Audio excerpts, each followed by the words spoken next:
Assalamualaikum warahmatullahi wabarakatuh. Waalaikumsalam warahmatullahi wabarakatuh. Kami dari kelompok 2 akan menampilkan drama Timun Mas.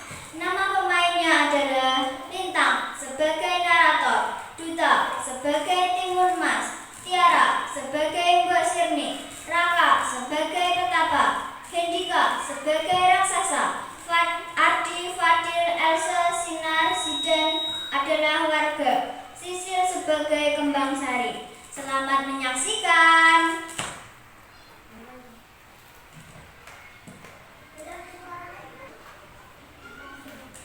Pada zaman dulu kala, hiduplah seorang janda bernama Mbak Sirni. Di sebuah desa kecil, ia bekerja sebagai petani kecil. Ia menginginkan seorang anak agar dapat membantu dan menemani dia bekerja. Akhirnya pekerjaanku di ladang hari ini sudah selesai. Seandainya saya mempunyai seorang anak, masih saya tidak akan selesai. Suatu hari, ia didatangi oleh seorang raksasa.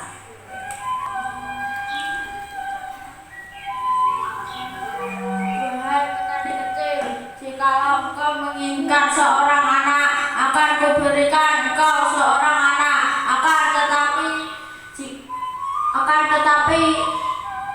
Apabila anak itu sudah berusia 16 tahun, harus diserahkan kepadaku. Itu untuk disantap. Baiklah Tuan, saya setuju dengan persyaratan Tuan. Ini biji mentimun, rawatlah biji ini di ladangmu.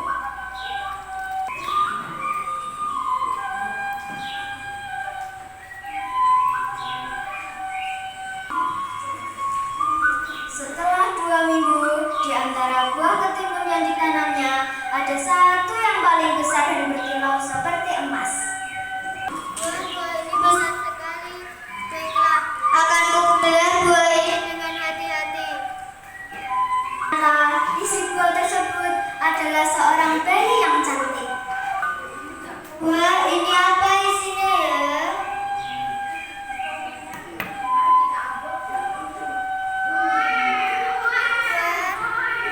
Tuan, cantik sekali kamu nak. Mulai sekarang ibu akan memanggilmu Timun Mas karena kamu berasal dari timun yang berwarna emas. Semakin hari, Timun Mas tumbuh menjadi gadis cerita yang rajin membantu ibunya. Ya nakku, jangan pulang terlalu malam ya, nanti kamu tersesat. Baiklah ibu. Beberapa saat kemudian, datanglah seorang raksasa untuk menagih janji Mbok Sirni. Wahai petani kecil, aku datang ke sini untuk menagih janjimu 16 tahun yang lalu. Cepat serahkan anak itu. Sekarang aku ingin memakan seorang bocah. Begini tuanku, saya mempunyai saran. Maukah Anda datang ke sini 2 tahun kemudian? Saya yakin bila semakin dewasa, anak itu pasti semakin enak untuk disantap.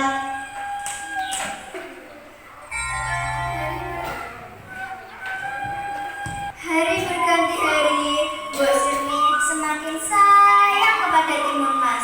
Namun, setiap kalinya ia teringat akan janjinya, maka hatinya pun menjadi cemas dan sedih. Ini sudah larut malam, kenapa ibu belum tidur? Dan kenapa ibu tertampak sedih? Apakah ibu memiliki masalah? Tidak anakku, ibu tidak memiliki masalah. Mari kita tidur, ibu akan menceritakan sebuah dongeng untukmu. Mari, baiklah ibu.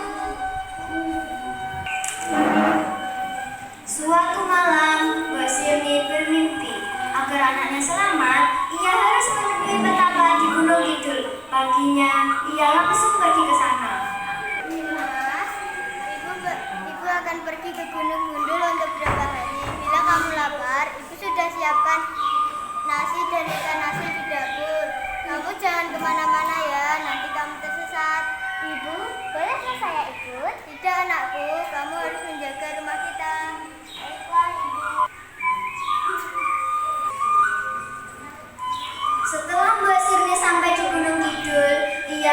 menolong seseorang yang hampir terjatuh dalam anak sungai.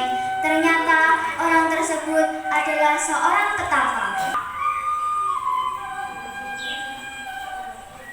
Terima kasih engkau telah menolongku. Ternyata engkau seorang yang murah hati. Ini kuberikan 4 bungkusan kecil ini untukmu. Masing-masing di dalamnya terdapat biji mentimun, garam, jarum, dan terasi. Itu untuk menyelamatkan anakmu dari raksasa. Terima kasih petapa. Sama-sama. Mbak Sirni pulang ke rumahnya. Sesampai di rumah, ia menceritakan semuanya yang telah terjadi kepada Timun Mas.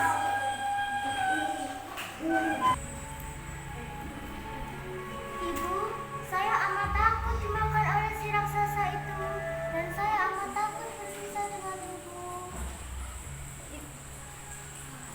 Oh anakku, ibu juga sangat menyayangmu dan takut kehilanganmu. Ini ibu berikan 4 bungkusan ini untukmu untuk berhadapan si raksasa. Jangan lupa berdoalah kepada Sang Pencipta untuk diberi perlindungannya. Baiklah ibu, saya akan berusaha mengikuti saran ibu. Paginya, raksasa datang lagi untuk menagih janji Mbok Sirni.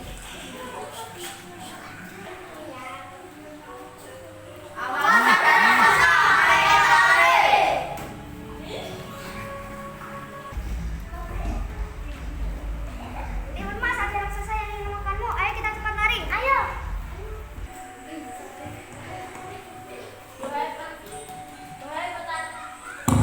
Wahai petani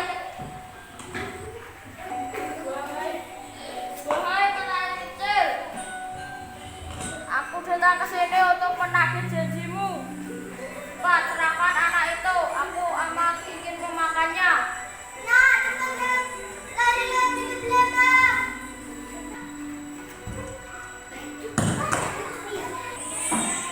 Raksasa pun mengejarnya.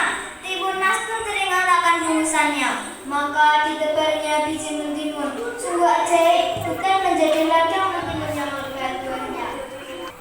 Raksasa pun mengejarnya. Timun Mas pun teringat akan bungkusannya.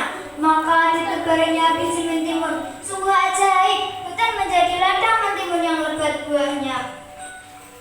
Raksasa pun memakannya, tapi buah timun itu malah menambah tenaga raksasa.